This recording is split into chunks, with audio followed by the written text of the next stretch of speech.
anankiray afahantsika mifampiresaka andreo fanontaniana mahafinaritra afaky ny amelombelona ny fanahintsika, fanontaniana manitikitika afaky ny amelona antsika amin'ny fahalalana vaovao bebe kokoa an'Andriamanitra indray, ary ireo ataontsika hoe resaka izay mety tsy voatery ho resahana eny ambony pilipitra fa noho ny amin'ny fahatsoran'ity vidéo ity dia afaka tsika androany hiaborder an'ireny sujet ireny. Mialohan'ny zavatra aloha dia andao tongotsika mivavaka papa.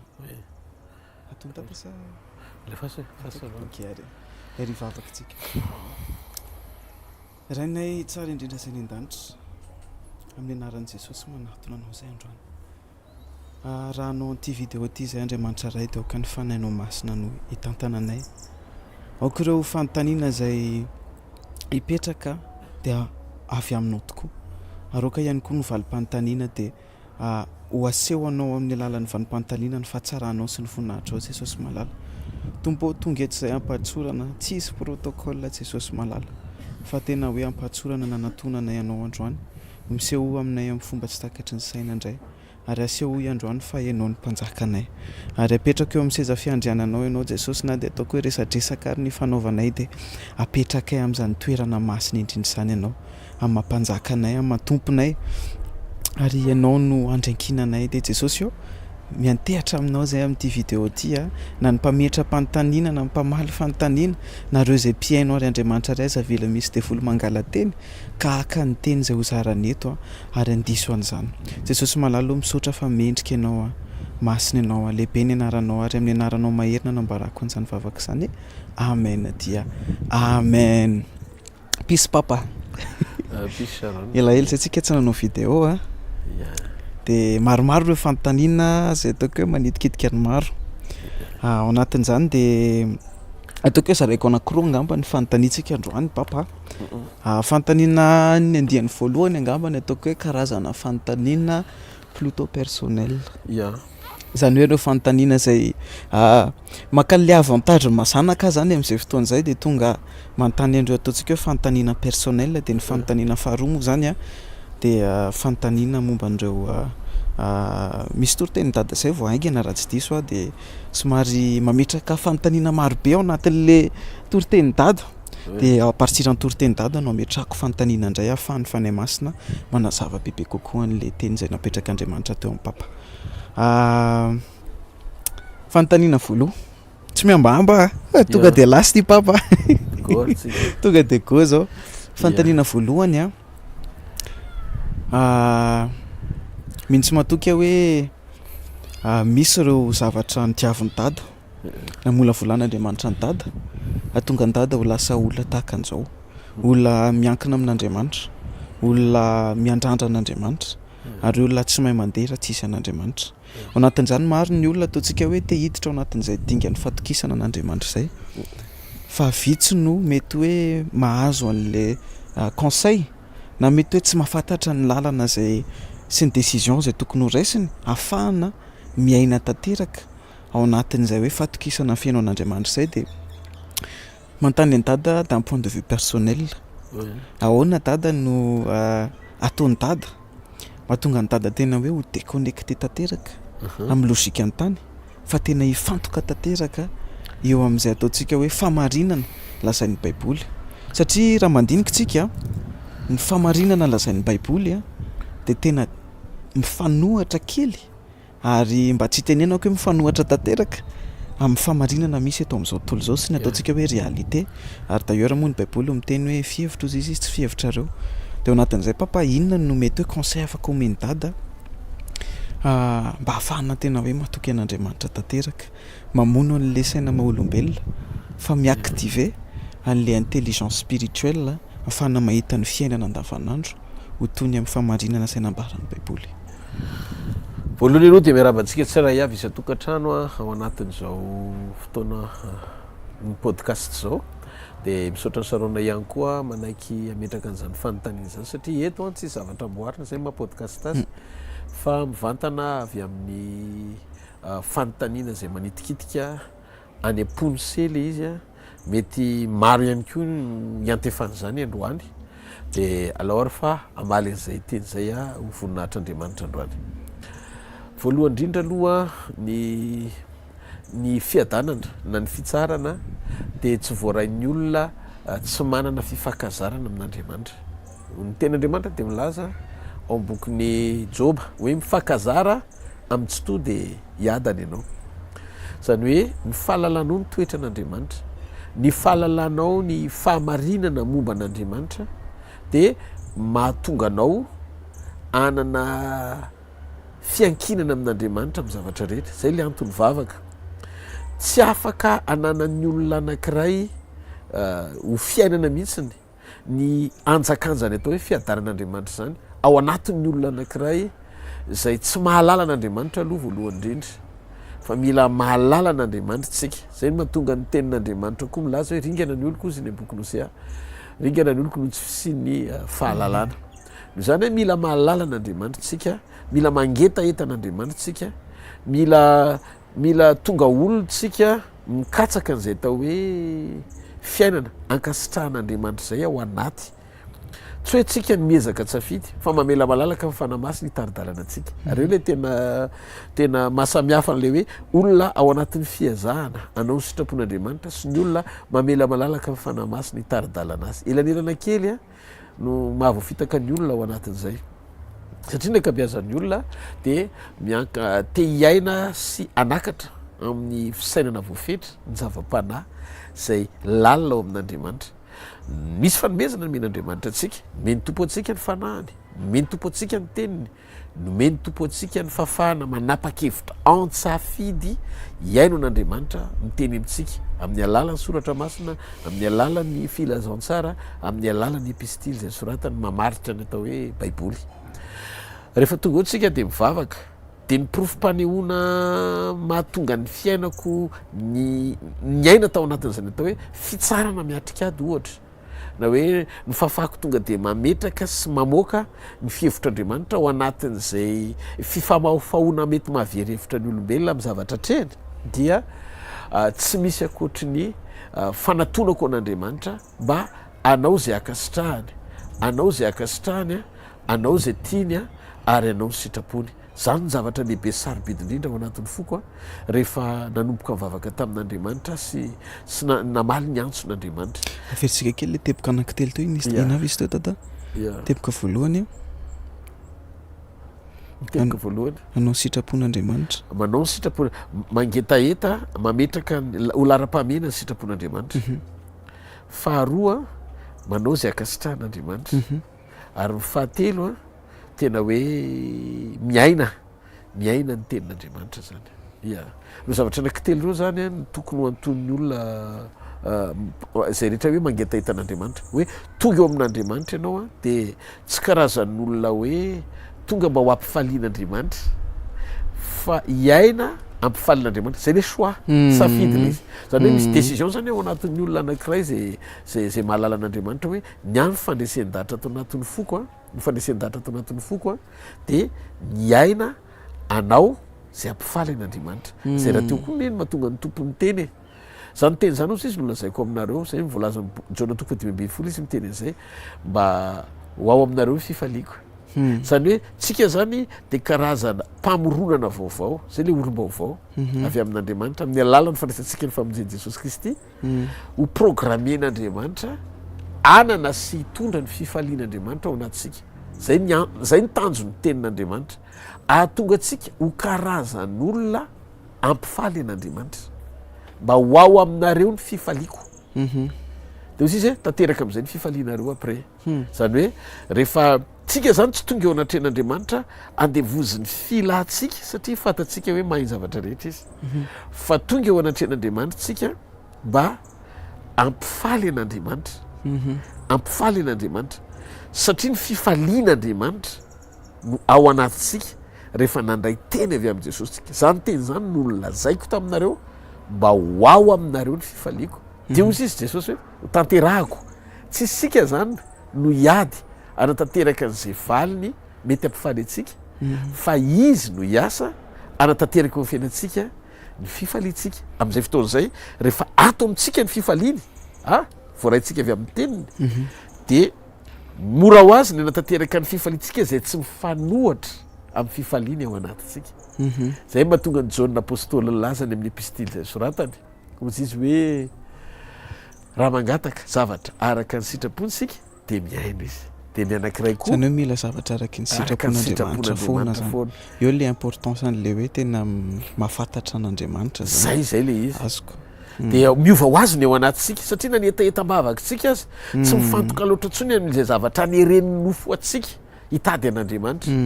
fa lasa orienté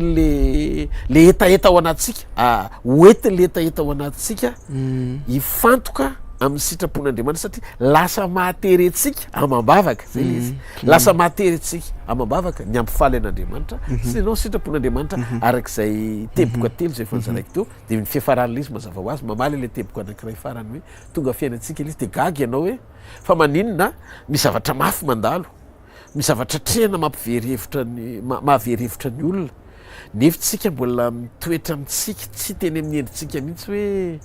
misy olantsika satria tsy mianteritsika am'izay résultat hitranga tsy mianteritsika am'izay zava-misy hitany maso fa mianteritsika amin'ny fahatokian'andriamanitra tanteraka de voavaly ny tenin'ny paoly hoe banjina ho azy mijery an' jesosy tompo ny finoana sy mpanefa ny finoana any zany le fahamarinana mahatonga an'izay le hoe fatokina ao anatin'ny mahampanopin'andriamanitra zay de tsy miontsona ao anatin'ny zavatra mitranga arak'le fanontaniana petraky sarotra misaotra betsaka ny amin'ny valim-panontaniana dada zay ataoko hoe feno angamban'izay valim-panontaniana zay fa ao anatin'le valim-panontaniana napetraky dada misy question marobe indray mitsangana ataontsika hoe hiditra ao anatin'ny abidia ny fanarana ny tompony olona anankiray zany hoe mbola eo amin'le amono an'le feoan'ny ataontsika hoe filany nofo amin'izay fahafantarany an'izay zavatra ilainy fa mbola ataontsika hoe sarotra aminy hafantatra ny sitrapon'andriamanitra ataontsika hoe hijeran'izay situation précise atsika re dada de mety misy conseil ve afaka omeny dada ahatonga ny olona anankiray mety hoe afaka ny anana hery hiala amin'ny ataontsika hoe ny fahazaran-dratsy afaka ny ala amin'ny ataontsika hoe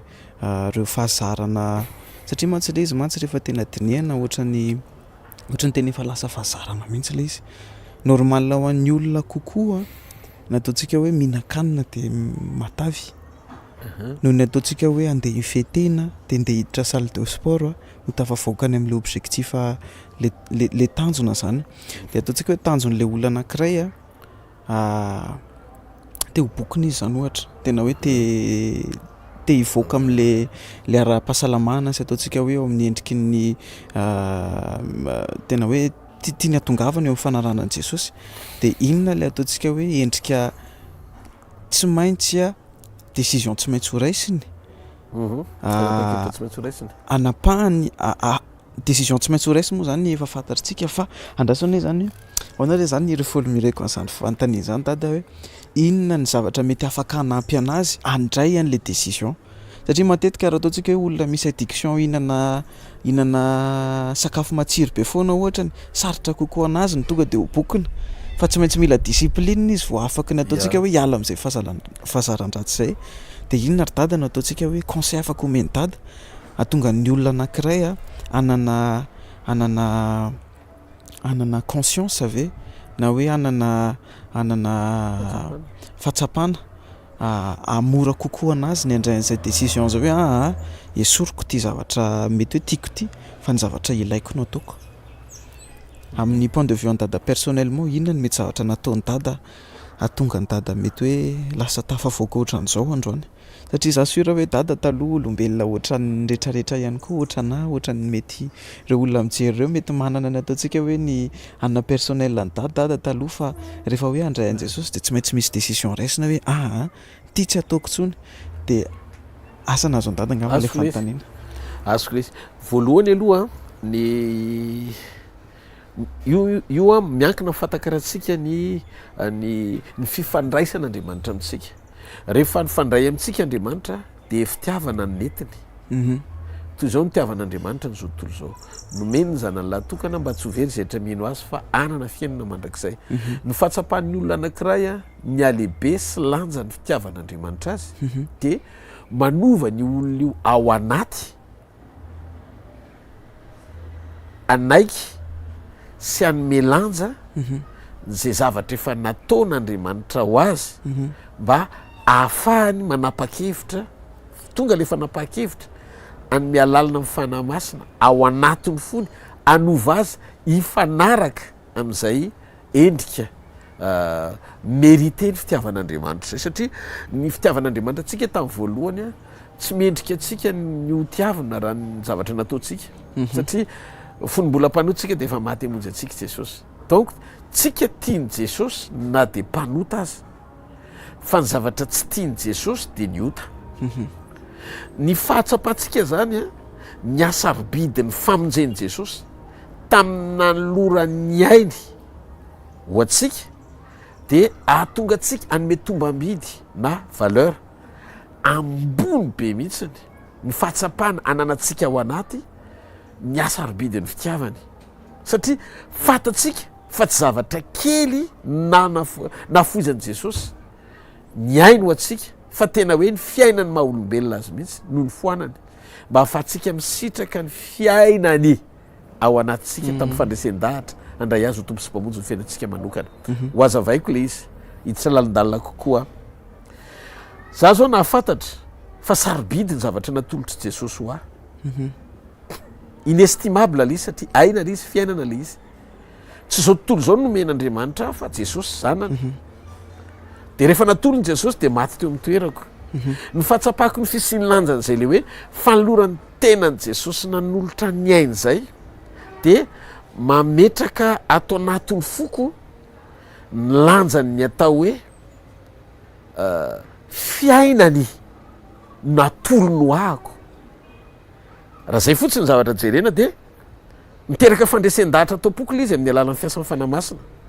atonga tsy hoe hiezaka fanapahalalana mba hanapa-kevitra androso eo amin'le sitrapon'Andriamanitra mitovy amin'le toin'le teo aloha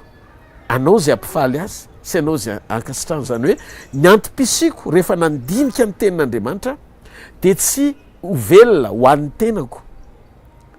fa velona ho azy dia iny le lazaintsika tamin'ny podcast farany tsy hoe ny fahavelomako dia tsy hoe anompo azy a mba ho velona fa velona mba hanompo azy tsy mitovy le izy zany hoe lasa tsy mametraka tanjona hitady fahavelomana ao anaty fanompona fa miaina sy velona mba anefa fanompona satria zay zavatra zay ametraka ny lanjany zavatra efa vitany Jesosy ho anahy ho ambony lavitra noho ny zavatra zay iriko avy aminy zany hoe tsy zavatra zany eto ambonin'ny tany ka atao hoe fiainana mahafinaritra eto ambonin'ny tany ka sarobidy noho ny zavatra ny fiainana efa nomeny Jesosy a dia zay zavatra zay zany a miteraka fahatsapahatena ao anaty le izy fahatsapahatena ao anaty fahatsapahatena mitondra nenina tamin'izay zavatra tsy nety rehetra teo aloha fa manangana anao hiaina n'le fiainam-baovao ao aminy dia matsiaro ny Korintiana voalohany toko fahiny andiny folo ka hatramin'ny andiny faharoapolo hoe olom-bo vidy ahako ka tsy tompon'ny tenako intsony rehefa tsapako zay le hoe tsy mahatompony tenako intsony azy zay dia olona manatsafidy a fa tsy natao anao zay tiako fa natao ampanaiky ny ato anatiko anao ny sitrapony satria zay ny tombam-bidy zay ny valeur nametrahany Jesosy lanjany fisiko taorinina amonjeny a dia mila fantatsika zany lanjany le famonjena mba hatonga ny vavakitsika amaly ny etaetan'Andriamanitra momba antsika amin'izay dia ina le etaeta tsy hoe nomeny fotsiny tsika hoe hiezaka mba ho tonga olona tahaka azy fa napa-kevitra ao anatin'ny fotsika alala ny fahamarinana momba antsika arak'izay lazain'ny ten'Andriamanitra mba hahafahany fanahy masina miasa ao anatintsika rehefa mivavaka amin'izay tsika anovantsika hifanaraka amin'le fiainam-baovao zay le fiainam-baovao lasa ny zavatra taloha me manomboka renao amin'izay fa tsy anao tsony velona fa manomboka renao fahaveloman'ny Kristy miasa ao anatinao zay manovanao lay karazan'olona mety amin'Andriamanitra satria io le karazan'olona le créature vaovao io le olom-baovao ny fironona vaovao tao amin'ny Kristy atao hoe zanak'Andriamanitra dia mipetraka ho azy le fanambaran'ny Paoly hoe mora tariny fanahy kely ianao sensible amin'ny sitrapon'Andriamanitra dia na ianao raha tsy mahatsapakory ny fiovanao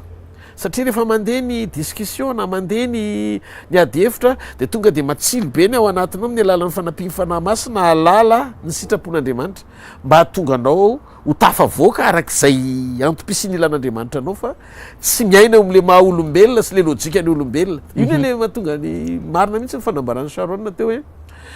hoe lasa tsy miaina am'le lojika ny tany mihitsy fa mifanohatra tanteraka am'le lojika ny tany le izy ohatra zao ianao raha ohatra ka maha olombelona anao nofa mandrà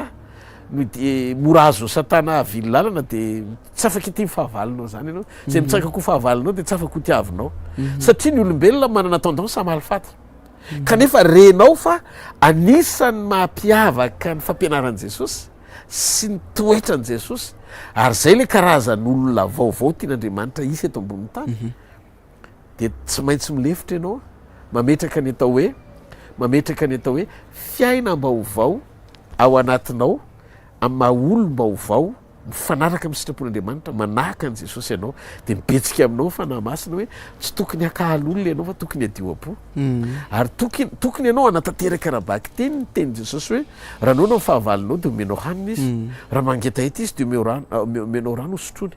zany lojika ao an'ny olona zay manana fanan'Andriamanitra fa raha vao mieritreritritsika hoe ho fon'olombelona nitanenana iny de mivaly tenitsika de hoe sarotra foana de le sarotra safidy miazona eo amin'ny nofo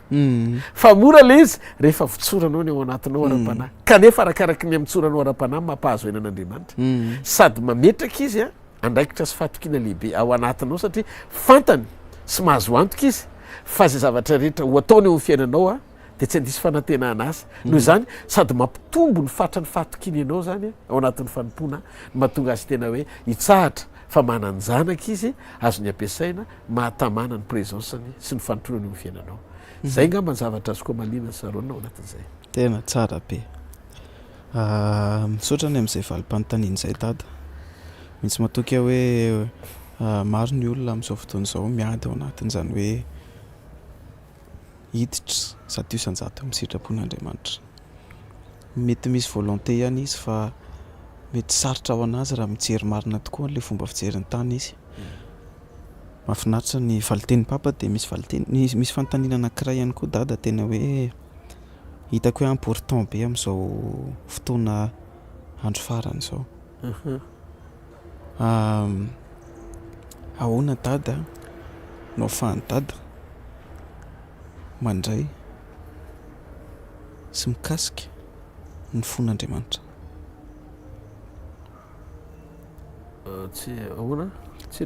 inona ny zavatra ataony dada ahafahany dada ataontsika hoe mahazo ny fon'Andriamanitra inona ireo zavatra ataony dada azahoany dada ny fon'Andriamanitra asa nahazo ny dada ny tiako hotenenina inona ny mety hoe conseil afaka omeny dada ahatonga ny olona ihany koa afaka ny andray sy hifandray fo amin'Andriamanitra tena hoe hitsangatsangana ao am-pon'Andriamanitra zany mamantatra ny toetran'Andriamanitra mamantatra ny toetran'Andriamanitra sy ny zavatra mahafaly an'Andriamanitra ary mitaratra ny toetran'Andriamanitra ao amin'izay zavatra ny teneniny rehefa miteny Andriamanitra miresaka amin'ny olona izy hoe nahitany Davida mpanompoka ohatra olona araka amin'ny foko izy de mijery ianao hoe izy no anao ny sitrapoko rehetra hitanareo zany Andriamanitra zany araka ny fony ianao rehefa vonina anao ny sitrapony rehetra zay zany aloha zavatra anankiray mamantatra ny sitrapon'Andriamanitra tsy effort avy amintsika le izy fa ny anjarantsika mametraka etaeta lalina ato anatintsika anao ny sitrapony ho tonga olona araka ny sitrapony de jereo tsara ny zavatra misy mahita zao ohatra ny Cornelio zao gentilisa ao boky asan'ny apôstôly toko 10 Cornelio italiana donc gentilisa izy fa tsy jiosy nefa ny toerana nisy tsy tany Italia fa tany amin'ny tany Israely de Cornelio anisan'ny mpanapaka commande ao amin'ny miaramila italiana kanefa Cornelio nangetaeta famonjena de eritrereto lasa izy mety manaraka amin'ny Petera sy ny fivorian'ny Petera fa tsy le karazan'olona eo akaikin'ny Petera manaraka ny asa fanompony satria tamin'izany ny jiosy sy ny gentilisa tsisy ifandraisany mihitsiny petera nefa apôstôly nirahana matsapateny izy hoe nirahana ho an'ny jiosy ary zay na tonga amin'ny petera ny teny hoe zaho ozy izy petera tena betsaka ny jiosy fa za tsy ho any an-trano jentilisa zany mihitsiny zany hoe nisy avinavina zany tao amin'ny petera tsy nila jentilisa fa jiosy ny tia novonjena sy andray mifamonjena amin'ny mahajiosy azy fa zao ny zavatra nisy firy ny adresy ny tranony olona tao an-tanàna maninona no adresin'ny Cornelio na ny rahan'Andriamanitra anjely na nairana petera tao anaty torimaso na nehoana vision tamin'ny petera hoe andana vangio Cornelio fa mila famonjena izy ny ao am-pon'Andriamanitra zany dia tsy hoe ahita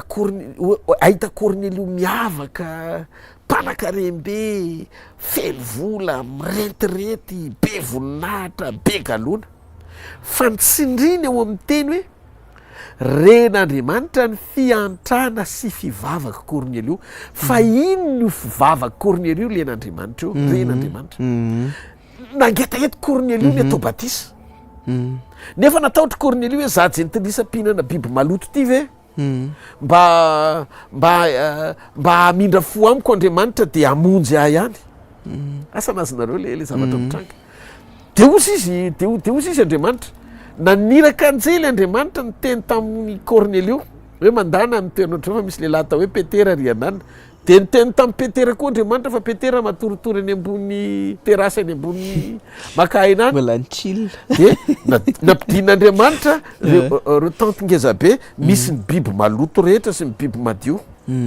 de matetika lasa ady hevitra le izy nasehoan'Andriamanitra le izy inona daholo ny ao anatin'ny tanty iny reo karazany biby rehetra mandady sy mikisaka misy eto ambonin'ny tany de ozy Andriamanitra tamin'ny petera vonoy kahano de ozy izy petera sanatria amiko ninana zavatra maloto na hanendry an'izany ozy izy petera satria zay ny jiosy de naven'Andriamanitra fanondroany naven'Andriamanitra fantelony de rehefa aveo Andriamanitra naniraka azy am'izay ny teny taminy hoe misy lehilahy tao hoe Cornelio fantatr'Andriamanitra ny anaran'ny Cornelio fantatr'Andriamanitra ny adresiny Cornelio etsika mantsy miresaka mikasika momba ny hoe fahafahan'ny olona anankiray mangetaeta ny fankasitran'Andriamanitra mijoro amin'ny sitrapon'Andriamanitra ary olona henon'Andriamanitra sy maheno an'Andriamanitra tsotra le izy tsy zavatra ataotsika le izy fa fiainan'Andriamanitra velona atao anatitsika mampitodika an'Andriamanitra hijery ny adresitsika satria rehefa hitan'Andriamanitra mitoepony Cornelio fa tsy ny adresiny zay jiosy mivavaka rehetra nandanan'Andriamanitra na jiosy kristianina mety manaraka amin'ny petera fa mitsara velatsy sady mbola manao ny fivavahana jiosy ihany nefa teandray famonjena koa amin'ny alalan'i Jesosy fa le jentilisa atao hoe Cornelio mety mihaino amin'ny petera izy fa ny any anatin'ny fony lalina tena hoe zaranga tena teandray sy fandray am'izany famonjeny Jesosy Kristy zany ary izy tsy olona ratsy fanahy fa olona tia antra olona sady tia olona tia miantra olona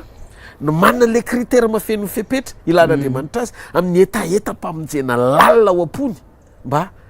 andray fiainana mandrakizay ny alalan'i Jesosy Kristy tejerenareo tsara rehefa nyteny tamin'ny petera Jesosy nanda izy naseho petera ny vision voky petera lasa tonga tany amin'ny toerana eo tsy fantatro angamba mbola nentin'ny sakafo zay tiany nohanina tany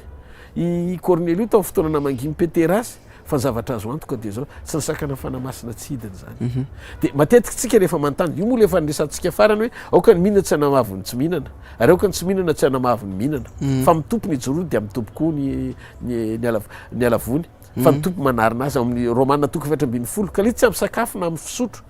na amin'ny fihinana na amin'ny andro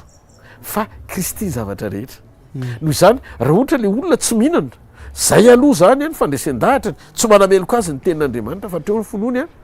de tsy mampanina an'Andriamanitra zany fa tsisy ifandraisany amin'le famonjeny zany fa mifamonjena zay nataon'i Jesosy de mahatratra ny olona rehetra rehefa tratra ny olona le toe-po de nisy pasteur nanontany fa maninona ianao pasteur Rodolphe no mihinana kisoa ianao sa tsy mihinana kisoa nefa ianao mivavaka sabotsy de io zay rehefa aveo zaho tsy mandrara ny olona tsy hinana ary tsy mampirisika ny olona hinana fa ny zavatra azoko antoka fotsiny hoa de tsotra Kristy ny zavatra rehetra hoa ka le izy any tsy biby rehetra tsy ny biby rehetra ny no nidirany devoly rehefa nandroaky Jesosy fa kisoa ihany de lasa le kisoa rehetra nyrohatra tany anaty rano tany anaty antsana de tany anaty rano noho izany tsy tokony hohanina mihitsy matoa safidiny satana niditra anatin'le biby maloto atao hoe kisoa de ozy mahitsy an'le ranamana aleo tsy atao ohatr' zany kosa e fa misy olona tena mandray famonjena mety mihinana biby maloto eritreretiny sainao izy fa manana le toe-potakin'Andriamanitra izy de noho izany koa aza misotro rano koa satria le biby rehefa aveo avy nidirany devoly de tany anaty rano de aza misotro rano isaky maty ve satria le biby zany a mirohatra tany anaty rano le kisoa rehefa nidirany devoly de aza misotro rano koa zany de le zany tsy tokony zavatra ohatr' zany no andraisana le fahamarinany tenin'Andriamanitra fa raha resy lahatra ianao ampino hoe tsy tokony hihinana fa renao mihitsiny hoe tsy mety le izy fa zay mifandresen-dahatra ao de aleo tsy mihinana de hoe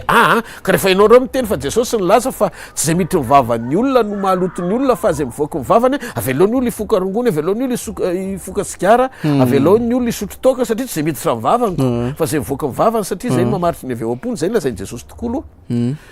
de ozy mantsy azy aza hitarina le izy fa zay manimba ny tempolin'Andriamanitra de hosimbaina zay ny lazay ny tenin'Andriamanitra aza dino fa rehefa nampiseho an'ny Petera izy reo biby rehetra mandady sy mikisaka tsisy sigara tao tsisy toka tsisy paraka ary tsisy rongony tao fa raha ohatra k'Andriamanitra ny tena io foy de ry hoany de ty sotroy fa efa nidiovin'Andriamanitra de mety le izy aza ampitomboana zany le napahitana fa rehefa tsy tao le izy de aza sotroina sy de aza hohanina de aza foana satria mametraka Andriamanitra lanjandreny inona moa ny vitamina azo anaty sigara manamainty tratra fotsiny ozy hoe tsy fidiny ara hoe any arina tôbile aza any arina ny échappement fa tsy eny aloha nefa machine ny olombelona aty aloha zany no ataony échappement mohana setroka trotroany anatin'ny vatany animba tempolin'Andriamanitra zany de indraindray tsika metra-panontaniana hoe raha tsy fanahy Andriamanitra sa maninona ny hoe misy olona mety tratrana cancer de poumon amin'ny fofoana sigara de Andriamanitra nomena tsiny nefa manisy taona nandray ihany fa tsy nandray mesure tokony ho raisina mba hiala am'zany zavatra rehetrarehetra zany ka be de be ny fandrika misy eto amboniny tany anie misarika le fifatoana tsy hananina an'le toe-posy le toe-mpanaraka an'Andriamanitra fa ny zavatra sarobidy takin'Andriamanitra de ny tsy vefihetsikitsika eny ivelany tsy zavatra ezahtsika atao mba alalan'ny olona sy ahitan'ny olona fa mpanompon'Andriamanitra tsika fa ny kriterana toe-po ao anaty mamaly zay ilaina Andriamanitra am'izay etaetam-panahy mandrisika atsika sy mampirisika atsika anao ny sitrapony mba azahotsika sitraka aminy ny akoatr'zay de angano arirarira avokoa noho zany tsika kristianina tsy tokony ametraka an'izay fihinana sy tsy fihinana hosakana fa mifandrosoana fanolorantena tsara fotsiny mijoro an'Andriamanitra manao ny sitrapony sy ankasitrahany mba hahatonga atsika iombona aminy sy fankahita amin'ny fahatsarany mandra-piveriny apakatra atsika ho aminy izy raha teo koa no nylaza hoe tsy maintsy ho avy zany fotoana zany ndray androany amen misaotra ny am'valim-panontaniana tada lasa voaresaka moa zany maro zavatra maro be no lasa voaresakitsika teo fa iverina kelany am'le fanontaniana angambany aho hoe inona moa ny atao azahoana ny fon'Andriamanitra inona ny ataony dada azahoany dada ny fon'Andriamanitra voalohany aloha za mahatoky fa tsy ny ataoko nahazo ny fony ny zava-dehibe fa ny fony efa nytia talohan'ny anatonako azy zay ny atao hoe fahasoavana izy efa nytia taloha ary fantatro ny faharetany teo mpiandriasana hitako fa na za tenako aza misy fotoana efa tsy nanantena aza antsony noho ny zavatra fantatro hoe tsy nety nataoko tam'izany tena misy fotoana tena nanamely tena fa raha tsy teo ny fahasoavan'Andriamanitra tsy teo ny famindrapon'Andriamanitra naharitsy nanangana de tsy ohatr' zao de iny le nylazaiko teo ny atsapako ny alehibean'ny fitiavany na tonga resy lahatra anolotra ny tenako andraisako ny fiainany de nanomboka nitsiry tato am-poko am'izay ny fanirina ny tato anatiko mba olona araka ny fony sany de araka ny sitrapony de zay ny nampirisika nanova ny fomba fivavako zay nanova ny fomba fivavako lasa tsy mivavaka mba ho tahina be arabola mba tsy zavatra ivelantsony fa natery foko mihitsiny ny atonga olona ara-panahy mety amin'Andriamanitra lasa hetahitako le izy de rehefa lasa hetahitako le de tsy apoziko hoe ka rehefa etaetanao le izy de omen'Andriamanitra anao Andriamanitra zany tsy mamaly anao amin'ny zavatra tsy tonga etaetanao fa rehefa tonga etaetanao le izy de mampirisika anao hivavaka ary rehefa tonga vavaka ao anatinao le izy de amaly anao izy satria raha mangataka zavatra raiky ny sitrapony ianao de miaina izy de ataoko angambany hoe anisan'ny fanontaniana mamaly le fanontaniana voaloha koa zay dada zay mihitsy satria mahatonga ny olona anankiray zany mety hoe tsy mbola tonga anatin'le hery ahafahany ataontsika hoe mandray décision anaraka an' Jesosy anao ny sitrapony de mbola tsy etaetany tanteraka le izy zany hoe ny mety hoe ny ahafahana mandray ny fony Jesosy zany de ny ahafahantsika ataontsika hoe miditra ao anatin'ny etaeta lalina eo amin'izay tena ho sitrapony lasa etaetantsika ny sitrapony zay zany le izy ry dady lasa etaeta ny sitrapony satria ny sitrapony a sarotra eo amin'ny nofo no andray azy araka le fanontaniana teo aloha hoe tena sarotra be zany andefitra any amin'ny tsy marina no fiatretana any amin'Andriamanitra zany zany hoe iainao anaty fahanginana raha misy zavatra tsy takatry ny saina fandoalika ho an'ny hafa mambavaka nefa manafotoana ny zavatra ataony tsy possible ho an'ny olona tsy ara-panahy ny amaly zany critère takian'Andriamanitra zany zay nefany a raha amin'ny ara-panahy raha tsy tonga etaeta le izy eo amin'izay miditra ny safidy so de eritreretinareo ara hoe mahatonga zay mantsy le mahatonga le fanontaniana satria misy fotoana zany indraindray vareninareo hoe ao anaty fahanginana misy zavatra manafotoana azy ny antony rendraitrarehetra reny tsy avelako mihitsy ny ao anatiko voakasiky ny fahatezerana mety misy fotoana tezitra olombelona fa tsy avelako mipetra-kely tsy milongolongy a tsy mamiditra le izy any anatin'ny foko a fa miezaka mangataka amina tsy hoe miezaka mangataka amin'Andriamanitra mba amaly ny antso ny fanamasina ato anatiko tafatoetra sy ho tafavelo amin'ny sitrapon'Andriamanitra mba ahafahako mandre an'Andriamanitra sy mahita an'Andriamanitra zay madio am-po ihany tsy nanao hitan'Andriamanitra de rehefa tiako sy zavatra sarobidy amiko zany ny ahita an'Andriamanitra any amin'le Andriamanitra ho hitako ny tanjona de tsy manatsafidy ny tsy adio am-po a ka ninina zany mety karazana fanafotoana sy zordira hoentin'ny fiainana de tsy ampidiriko satria manatanjona sarobidy mihoatra lavitra no zay zavatra eto ambonin'ny tany a de ny ahita an'Andriamanitra sy eo naminy de mety ho azy any ny zavatra rehetra satria manome fahafahana malalaka amin'ny fanamasina amin'izay a niditra tsetra sy aso anaty taridalana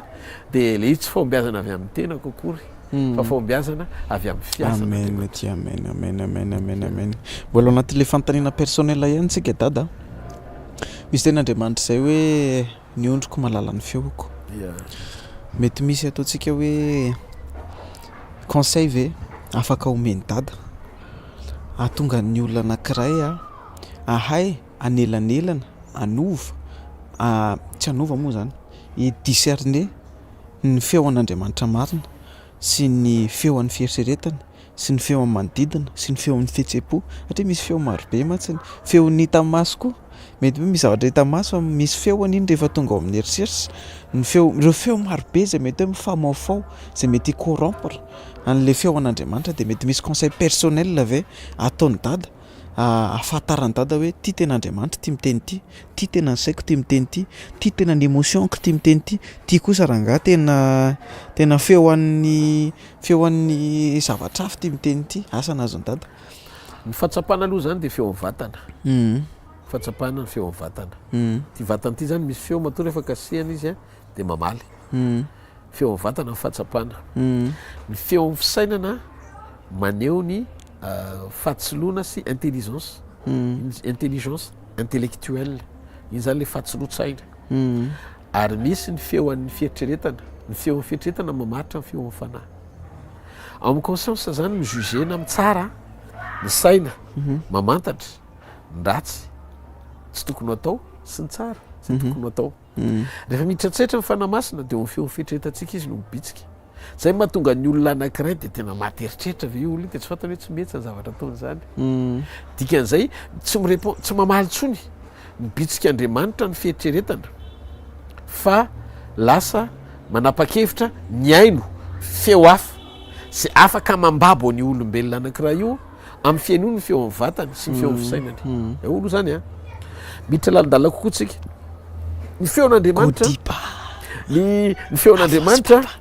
de miditra ao anatiny fahalalantsika lalina ny tenin'Andriamanitra ao amin'ny teny Andriamanitra mamantatra maneho ny sitrapony, ao amin'ny teny Andriamanitra no mizara ny fihetseapony, ao amin'ny teny Andriamanitra no maneho ny fahamarinany, ao amin'ny teny Andriamanitra mampanjaka ny fahamasinany, manamasina azy ny teninao fa ny teninao ny fahamarinany. Dikan'izay zany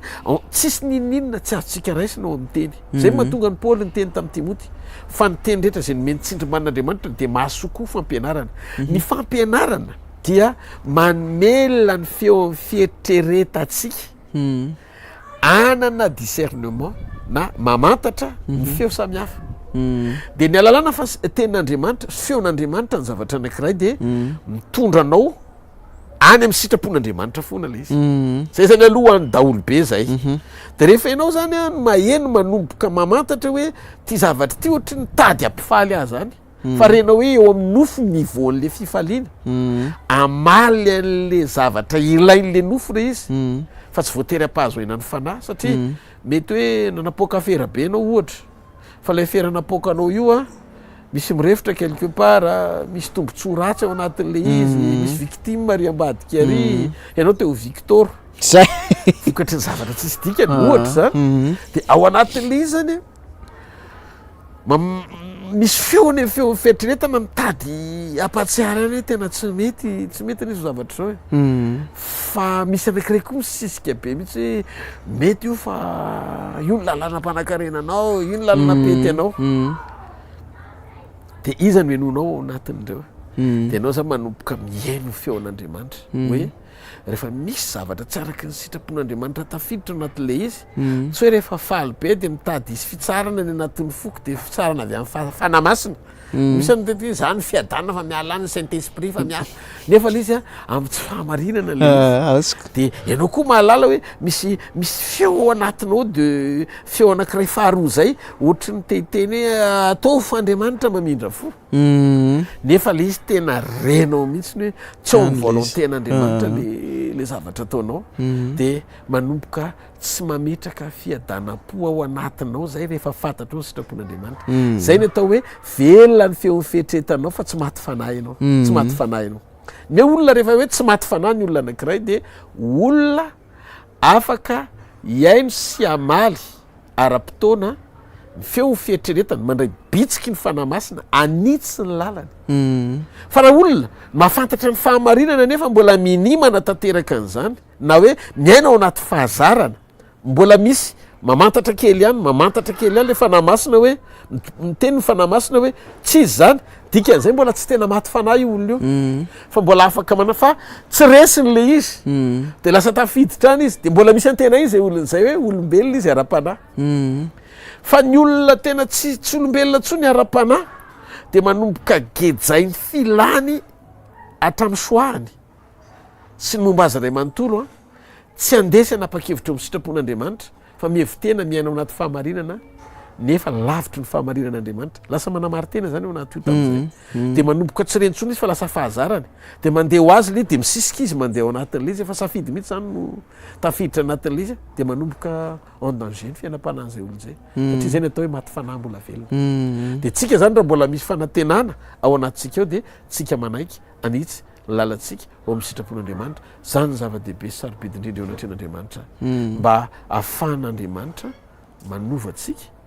miasa ao anatsika, mameno atsika sy mampijoro atsika ho karazan'olona tena mety aminy, satria modely Kristy maneho an'i Kristy fiainanao amin'ny Kristy. Amen. Avance papa. Mahafinaritra be. Tiako be ny ale resadresaka ohatr'izao satria ao anatin'ny ataontsika hoe ny lalana nitondra an'Andriamanitra ny dada sy ataontsika hoe ny point de vue an-dada ao anatin'le fahafantarany dadan'Andriamanitra dia maneho ny endrik'Andriamanitra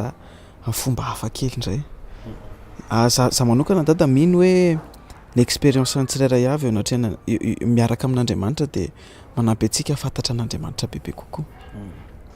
Dia amin'ity tapany faharoa ity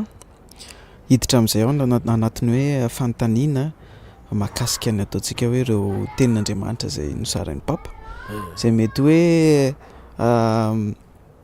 miteraka mbola questionnement kely any an-tsaina. Za aloha tena curieux kely nainao le izy hoe ahoana zany papa, ahoana tsara, de ametraka an'le fanontaniana de mety matoky aho hoe manana mety hoe fanazavana bebe kokoa tata ao anatin'le izy afahany masina miasa tsara am'le mampahalaise anazy tsara. Ataoko question d'introduction ty anankiray ty dada. Tonga ato an-tsaiko zao le izy de antaniko any dada aloha inona dada ny ataontsika hoe manindry ny voaositr'Andriamanitra? hoe inona ny atao hoe manindry ny voaositr'Andriamanitra? ya Satria ny baiboly miteny hoe aza manindry ny voaositr'Andriamanitra de ohatrany hoe lasa saika hoe inona le tian'le inona ny tiany zay teny zay hotenenina hoe inona le qualifié hoe manindry zany zay zavatra zay. Ny fanendrena zany a de ohatrany hoe midika hoe fitsarana. Ny fitsarana zany tsy fahefana nomen'Andriamanitra antsika mihitsy ny hitanao raha hoe misy mpanompon'Andriamanitra tena tsy aotsony. Ohatrany hoe anarana fotsiny mampanompon'Andriamanitra sisa fa ny fomba fiainana tena tsy araka an'Andriamanitra mihitsy de tsy anjarantsika no tsara. Fa ny fampatsiahivana amerenana ny rehetra eo amin'ny sitrapon'Andriamanitra tsy midika hoe fitsarana koa. Satria indray a fahafahana misokatra ho an'ny rehetra mba ahafahan'ny rehetra manapa-kevitra ny iverina eo amin'ny sitrapon'Andriamanitra raha toa ka mbola manana fahatsapahatena ny olon'Andriamanitra mahalala n'Andriamanitra ny iverina amin'izay sitrapo zay. Le izy hoe ny fanendrena tsy men'Andriamanitra antsika mihitsy ny fitsarana raha vao milatsaka anaty fitsarana ianao de fitsarana koa aloha zany mila apetraka tsara tsy hoe raha vao miteny zany hoe misy olona manao erreur de mandrosa hoe tena tsy mety zao fa zao ny zavatra hitako a de mety hoe sorena le mpanompon'Andriamanitra de miteny hoe aza mitsara de tsy zay le izy satria tompo mahafantatra ny ato anatin'ny fo ny fitsarana mantsy efa mametraka condamnation ianao milohan'ny fotoana itenenana fa raha ohatra ka mbola fanitsinany ao am-ponao amin'ny fotoana anairanao an'le olona de mila tsapanao sirenao ny ao am-ponao hoe fitiavana le izy iny zany ny hitan'Andriamanitra ary raha vao tsy fitiavana koa ny ao am-pon'le olona zay miteny an'le mpanompon'Andriamanitra na manitsy an'le mpanompon'Andriamanitra dia de fahavoazana angeza be zay satria tsisy fiatraikany any am'le izy fa rehefa fitiavana no iasana ao anatin'le izy de atonga sainan'le olona ihany le izy mety hoe isy fanovana sy fananganana ao anatin'le zavatra lazaina satria ny fanan'Andriamanitra ny miasa sy manatanteraka an'izy. D'accord. Ya. Merci beaucoup dada nanitikitika kely ny saiko fotsiny de tonga de napetraka satria mety tsy matoky hoe mety manitikitika ny sainy maro ihany koa. Hiditra am'izay ary am'le tena le fanontaniana tena ataontsika hoe misusciter curiosité be am'izao fotoana zao. Ao anatin'ny baiboly moa mandinika misy taona hoe misy lalàna nipetraka teo aloha misy anarana nipetraka teo aloha zay mety hoe nanan-kery teo amin'ny testamenta taloha fa rehefa miditra ao amin'ny testamenta vaovao de ataontsika hoe misy renouveau na misy an'le divay vaovao zay noentin'i Jesosy Kristy de dada ohatrany nisy teny dada momba ny ataontsika hoe reo anaran'Andriamanitra Jehovah Jireh, Tsidkenu, Jehovah Rapha, Elohim, El Shaddai, reo anarana marobe Megadishkem, reo anarana marobe an Jehovah de ohatrany misy ataontsika hoe révélation ny zarain'Andriamanitra ny dada momba n'ireny sujet ireny dada de miakatra ny ataontsika hoe ny curiosité liana te hafantatra ny famarinana liana te hafantatra hoe ino zany point de vue zany de afaka mety azafainy dada ve ny mahatonga an'ireny hoe ireny anaran'ny Jehovah taloha ireny mety hoe tsy tokony antefan'ny fanantenana ntsony ve sa hoe tsy manan-kery ntsony ve ireny anaran'Andriamanitra ireny sa hoe tsy isy ntsony ve zany ireny anaran'Andriamanitra ireny sa hoe diso ve ny fomba fijerintsika ireny anaran'Andriamanitra ireny. Marobe ireo fanontaniana papa fa manasanao amaly tompoko. Ya misaotra an'Andriamanitra lehibe tsika ny amin'izao fotoana sarobidy zao satria inoko fa tena mety hoe podcast kely anankiray mihitsy ty tsotsotra tena malina zavatra be dia be ary ny fotoana tahaka zao tena fotoana azontsika andaminana tsara mihitsy ara-tsoratra masina ny anokafana ny saina sy ny fomam-panahintsika zay mpanaraka n'izao podcast zao amalina andreo fanontaniana mety hoe any an-tsainy tsirairay avy na any am-pony tsirairay avy mahakasika an'izay anaran'Andriamanitra izay voalohany indrindra aloha sarona Jehovah no anaran'Andriamanitra. Tena zay ny sehoany hatrany amin'ny testamenta taloha ary mbola anarany mandrak'androany satria ny anarana tsy miova mandrak'izay. Rehefa miteny izy hoe zany Jehovah imbetsaka izy miteny an'izany fa le fisehoana ao anatin'le maha Jehovah azy ny samy hafa arakarak'le endrika zay nanomezan'ny olona anarana azy sy endrika nanomezany nanambaran'ny tenany tamin'ny olona. De ny zavatra hita mampitovy an'ireo zavatra anankiroa dia ny anarana hoe Jehovah.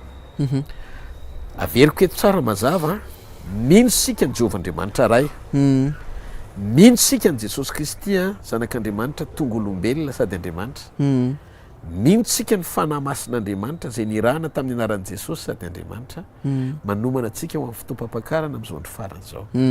Sy zavatra izay zany aloha dia apetraka mazava tsara. Fa eto dia te anaitra ny tsirairay avy ao anatin'ny teny-pahamarinana zay nanairan'Andriamanitra. Zaraiko le izy. Tao miboraoko any katona mivavaka. Dia nanonona ny anaran'Andriamanitra, nanomboka tany amin'ny Jehovah El Shaddai, El Elohim, nitononoko El Adonai, nitononoko daholo ny anaran'Andriamanitra satria izy ale misite ny anaran'Andriamanitra iny nandrefeo aho hoe stop.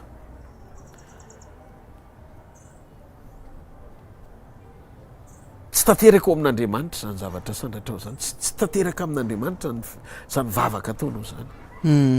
De taitra be satria anaran'Andriamanitra no nitononoko fa tsy hoe nanonona anarana zavatra hafa ako. De nanomboka teo an'ny netin'i Jesosy. Nandroaka devoly aloha tao amin'ny saiko tao hoe tena miala ny devoly fa valon'Andriamanitra zany ny teny zany.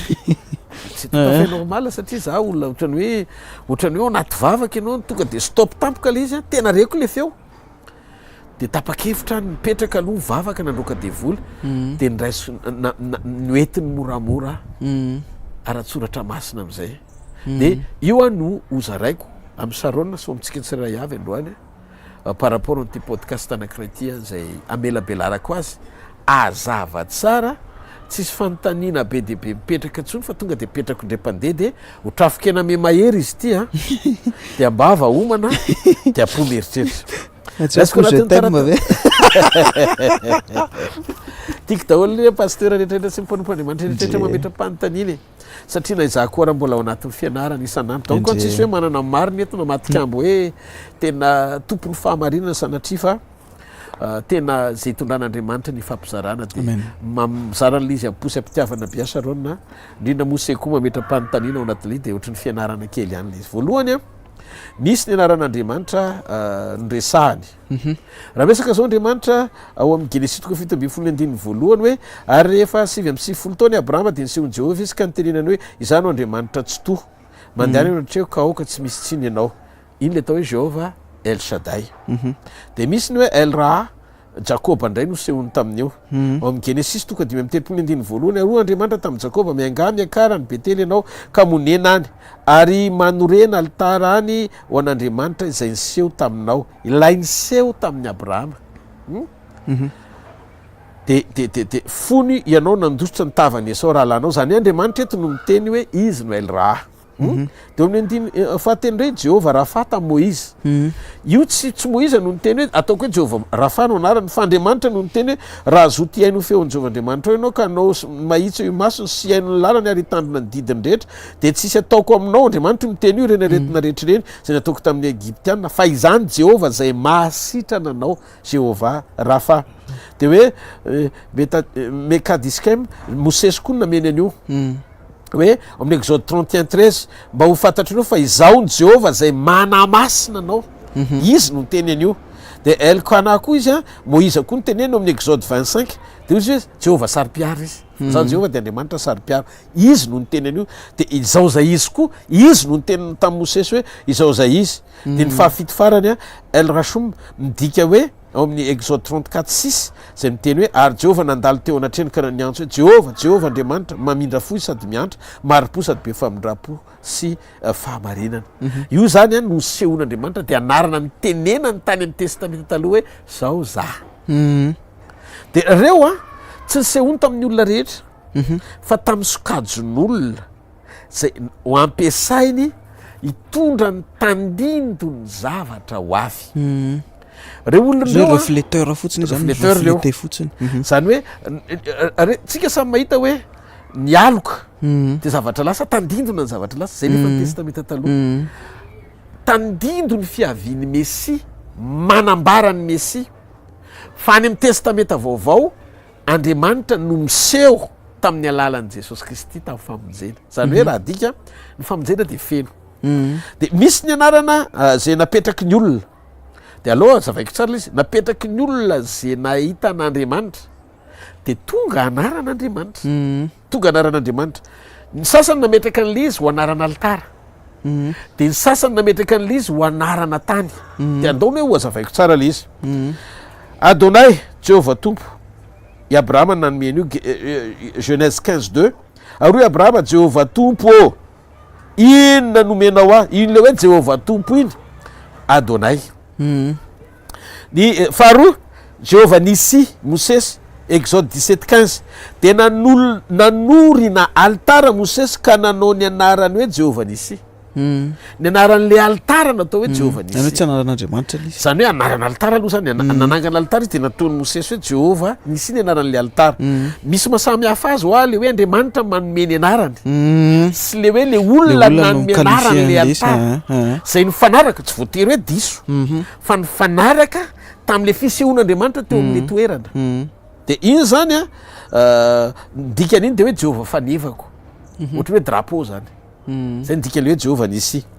de Jehovah Shalom mpitsara toko faina andimy fefatra amby roapolo ary Gideona nanorina altara mbola altara koa teo anatrehany Jehovah Shalom mbola aofra Berizity zany mandraka androany Jehovah Shalom Jehovah no fiadanana zany hoe rehefa mafy ny ataky ny Gideona de nandrefa mpaherezana avy amin'Andriamanitra sy fitsarana izy de nanangana altara ao amin'ny fiadanana izy tamin'ny accord na fanekena rehefa misy mantsy altara de misy fanekena donc ao anatin'ny faneken'ny testamenta taloha reny olondreny ho an'ny zanak'Israely aloha no tena hoe petrako tsara le izy ary fantatry ny teolojiana zany fantatry zay rehetra hoe nanao ety biblique zany zavatra zaraiko zany atreto zany tsy zavatra mivoana mihitsy ny zavatra zaraiko ary ngatahako amin'Andriamanitra mba tsisy ivoana mihitsy mandrak'izay Jehovah Jireh i Abrahama nanao n'izy Genesis 22:14 ary ny anarany zany tany zany de nataony Abrahama hoe Jehovah Jireh de izany ny anaovana mandraka ankehitriny hoe any atendrombohitra no isehoany Jehovah eo zany zao i Abrahama nanao ny anaran'le tany hoe Jehovah Jireh tena teo Andriamanitra namatsina nome an'le osiny krietrala ny tandrony atao fanatitra solony Isaka fa rehefa nahita an'iny Abrahama de resy lahatra izy hoe tena teto atendrombohitra Andriamanitra noseo tamiko de ataoko hoe Jehovah Jireh ny anaran'ity tany ty donc zany le izy anarana tany aloha fa tsy le anarana nomen'Andriamanitra ny Abrahama ny sehony taminy nefa azontsika raisina tsy mampaninona mbola azontsika c'est tolérable ny hoe tsika nanao anazy hoe anaran'Andriamanitra satria Abrahama nanome an'le izy teo amin'le toerana zay nanolorany i Abrahama any Isaka ho fanatitra de ny hoe Tsebao zany profesie n'Isaia io midika hoe fanimpanao anao ny vadinao ary Jehovah tompony maro no anarany nyle hoe tompony maro iny Jehovah Tsebao El Elohe Israel ihany koa no lazainy amin'io natsangany Jakoba amin'ny Genesis tonga tena amin'ny 10:20 ary nan'olona aritara teo izy ka nataony hoe El Elohe Israel ny anarany zay zany altara koa zany neny Jakoba eo de El Roi koa raha ohatra ka hoe tamin'ny androny Davida le izy de hoe Jehovah mpiandry tsy manan-java-mahory ohatra zay zany re zany reny anarany reny mbola misy ato be de be fa raha dinitsika tsara zany hoe Jehovah Shama zany eo amin'ny Ezekiel 48:35 valorivo amin'ny ray alina no manodidina ny ary ny anaran'ny tanàna hatramin'ny andro zany de hoe Jehovah no ao dikany hoe Jehovah Shama zany de hoe Jehovah no ao an-tanàna zany de oseno zany ndray zavatra hafa ndray koa izy eo amin'ny Salamo 5:1 avika iondrika sy ankoky sika aoko sika andohalika eo anatrehany Jehovah zany hoe fanekena eo anatrehany Jehovah mpanao atsika Eltsai koa zany ohatr'izay koa Josoa ndray nanao azy ao amin'ny Josoa 4:10 de io Josoa izao anao fantaranareo fa eo aminareo Andriamanitra velona andriamanitra velona ny dikany jehovah tsedika anoa ndray jerosalema jeremia ny teny an'io jeremia 33:16 am'izany andro zany de hovonjeny joda sy jerosalema andray andro fahizay ary zao no anonana azy jehovah fahamarinantsika ny dikany de jereo tsara zavatra mitrangina ny tany sain'ny olona rehetrarehetra reo a elolam ndray zany nydika hoe mandrakizay ny antsony mosesy azy tao amin'ny salamo fa 7:22 de hoe hatramin'ny taloha indrindra ko mandrakizay ny dikany ary ny 7:10 elgibor midika hoe profesia n'isaia io fanzaza zay teraka de omena anarany hoe otsoro ny fanapahana ny fanapahana de otsoro ny any anarany atao hoe mahagaga mpanolotsaina andriamanitra mahery ny dikany raha iny mandrakizay andriny fiadanana na mpanolotsaina mahagaga eleliona indray melkizedeka nanao azy genesis 1:10 de nitsodrano azy izy ka nanao hoe hotahin'andriamanitra avo indrindra ne abrahama de andriamanitra zay naralanitra sy ny tany 15 hoe ata elroi ndray koa agary io ao amin'ny genesis 1:10 andriamanitra izay mahita ny dikany de elana ndray jakoba koa namalina ao anatin'izy genèse 35:5 maro be zany le izy raha otan'io de hoe olona samy hafa atao ry mosesy sy ny rehetrarehetra tsy ho tany saiko fa rivety ny andro fa hiditra am'izay tsika ary a amina ohatra anakiroa fotsiny ao amin'ny bokyny genèse rehefa niseho andriamanitra tamin'ny abrahama miadivarotry abrahama mba ahatonga any sodoma sy gomora tsy horingana fantatsika zay tantara zay de ohatsy andriamanitra hoe ahoana ny hevitrao fa andeha de oravako sodoma sy gomora fa feno favetavetany io tanany tena taitsy abrahama satria nisy fianakaviany tany lota de izy raha mahita 50 fenao de tsy horinganao tena raha mahita ozy andriamanitra hatramy 10 nidina ny adivaritra izy nefa paoly ny teny hoe tsisy marina naray arany bokyny romanina donc hoe raha ny adivaritra ray zany izy de vita ihany rava ihany sodoma sy gomora fa zao eno ity famarinany ity tena tiako hoe hozaraina amin'ny sarona alefa sy papa miainonao de miainonao zay miainonao tsika ohatr'zao fiseho an'le izy tsy nahomby zany ny intervention ny abrahama satria ringany sodoma sy gomora fa rehefa nandeha moizy any amin'ny bokyny exodosy tesitra andriamanitra fa monomonina ny zanak'israely de ozy ndray koa andriamanitra ho aringako ny israely fanangana taranaka amin'ny alalanao de ozy izy mosesy aneneno zany fanapaha-kevitra ao zany zanak'israely ozy izy tany anefitra nandevozina tany egypte enao namoaka azy tsy teny ve fa raha hoe navoakany de naringany tany le de afa-barakytsika ozy izy mosesy ny fahalalako anao andriamanitra mpamindra fo ianao aloha za ringana tsy zay reo fa tsy maninona ampiaro amiko fahatizeranao fa fitsoro ny zanak'israely taitra andriamanitra de ozy andriamanitra hoe tena enjana be zany zay le teneniko hoe raha vo toe-po tonga de décision an'andriamanitra zay ny nahitako teo ny nahitako hoe andriamanitra tena tsy tia ota mihitsiny fa izy afaka mindra-po amin'ny mpanota zay mibebaka vo ny teny mosesy tonga de nananina ny fon'andriamanitra de tsy ringana ny zanak'israely fa inona ny nasamia zavatra mitovy samy firenena tokony ho aringana neny abrahama neny mosesy koa firenena tokony ho aringana ny ray sodoma sy gomora ny ray zanak'israely mihitsy fa inona ny natonga ny israely tsy ringana nefa tokony ho ringana mitovy amin'ny sodoma sy gomora ny intervention ny abrahama sy moizy tsy nitovy inona ny antony fanekena abrahamika tamin'ny andron'ny abrahama fahamarinana sy fitsaran'andriamanitra nampitodiany ialoka ao ambany fijoron'ny olona sy fahamarinan'ny olona satria nirahany tamin'andriamanitra de andriamanitra manisa ho fahamarinana ny finoany fanekena ara-taranaka moizy fanekena amoaka firenena de ozy izy andriamanitra tadidiko mihitsy ho teny io ary mbola veriko foana zao no nataony tamin'ny moizy exode zay tsika keneny exodosy vetivety exodosy toko fahaenina ny andinony faharokatra amin'ny andinony fahatelo ary andriamanitra ny teny tamin'ny mosesy ka nanao hoe zany jehova ary amin'ny anarako hoe andriamanitra tsy tona jehova elsaday no sehoko tamin'ny abrahama sy isaka ary jakoba fa ny anarako hoe jehova tsy mbola nahafantarany ahoana moa zany misy zavatra zany nafenin'andriamanitra tamin'ny abrahama fa navoakan'andriamanitra tamin'ny moizy azonareo am'izay le izy le fahasamihafana misy ao anaty fanekena ny fanekeny abrahama fanekena ara-taranaka ny fanekeny mosesy fanekena amoaka firenena de ozy andriamanitra misy anarako tsy nisehoko tamin'ny abrahama fa isehoko amin'ny mosesy de andaony etsika iteny tongo moizy de naka kopy fotsiny any abrahama le Jehova El Shaddai ihany nanonany azy miantso anao Jehova El Shaddai nefa andriamanitra rehefa niteny hoe misy anarana mbola tsy nahalalany anako fa tiako isehona aminao. Inona na samy hafa andreo zavatra anankiroa reo? Ny fahalalany Abrahama an'Andriamanitra de atreo amin'ny vavaka fampitodiana ny mason'Andriamanitra ijery ny fahamarinan'ny olona. Zay le sujet de prière. Neny Moïse na samy hafa azy, vitany Moïse nampitodika ny mason'Andriamanitra ijery ny tenany sy ny toetrany famindrapo. Fa maninona i Moïse navita nanokatra ny masony satria ny fahalalako anao izy samy fahalalana daholo reo anankiroa reo. Ny fahalalako anao izy ianao izy de Andriamanitra marina sady be famindrapo. Ny Abrahama indray ny fahalalako anao sanatria aminao ny andringana marina ao anatin'ny meloka.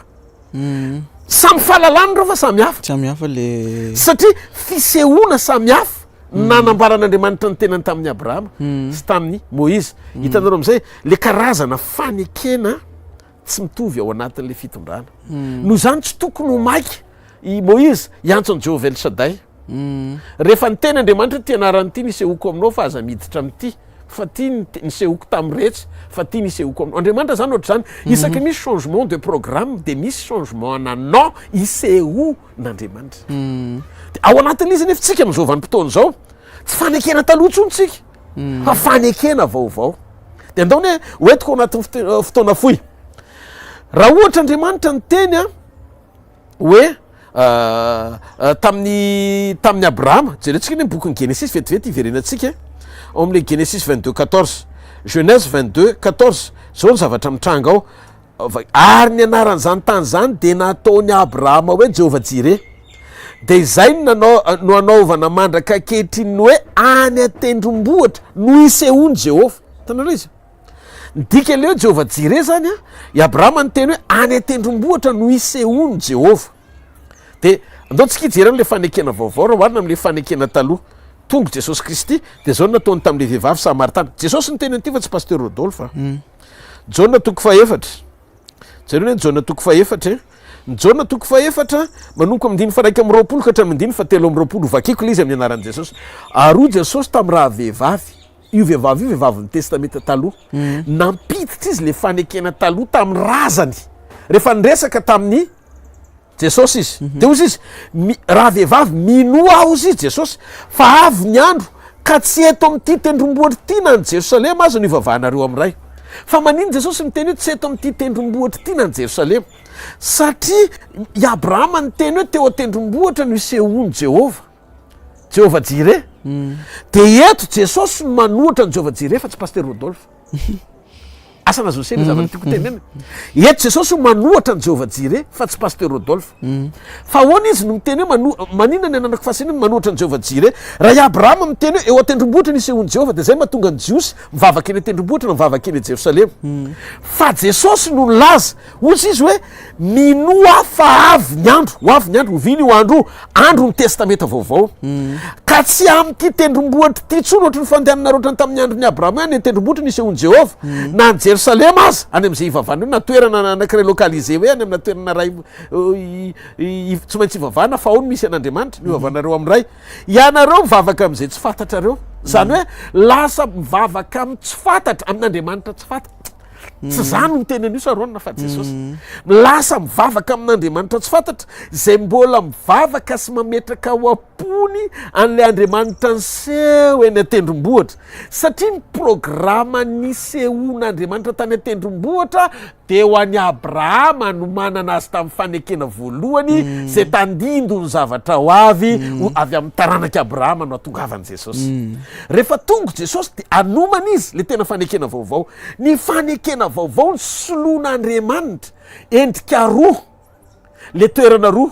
toerana voalohany eny atendrombohitra toerana faharoa any Jerosalema. Teo Jesosy tsy antsony izy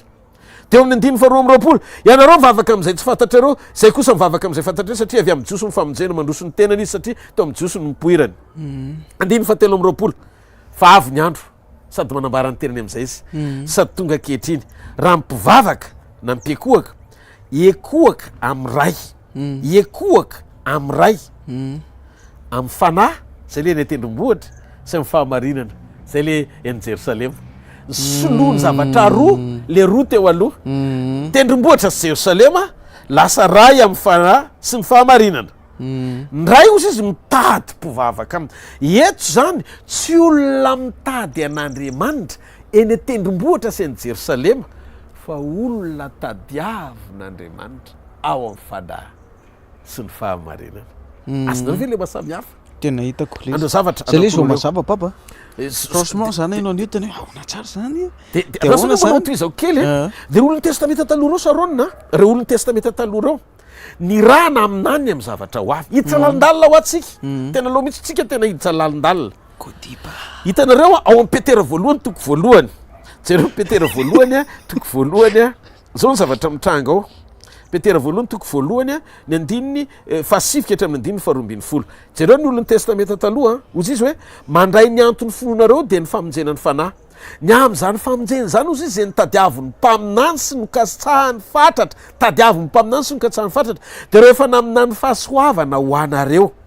eny nokatsahany zany andro zany nantoetry ny andro nitondroany fanahiny Kristy tao anatiny raha nambarany raha teo ny fijaliany Kristy sy ny voninahitra manaraka izany ary naseho tamin'ireo fa tsy ho azy zany tsy ho andronao tao amin'ny testamenta taloha fa ho anareo nanompony ny am'izany zavatra zany izay voalaza aminareo ankehitriny tamin'ny tenin'ireo nitoro ny filazantsara taminareo amin'ny fanahy masina zay nirahana avy any an-danitra zany zavatra zany de tiany ny anjely hodiniana inona ny tiany Petera olazaina ny tiany Petera olazaina de tao am-pon'ny mpaminany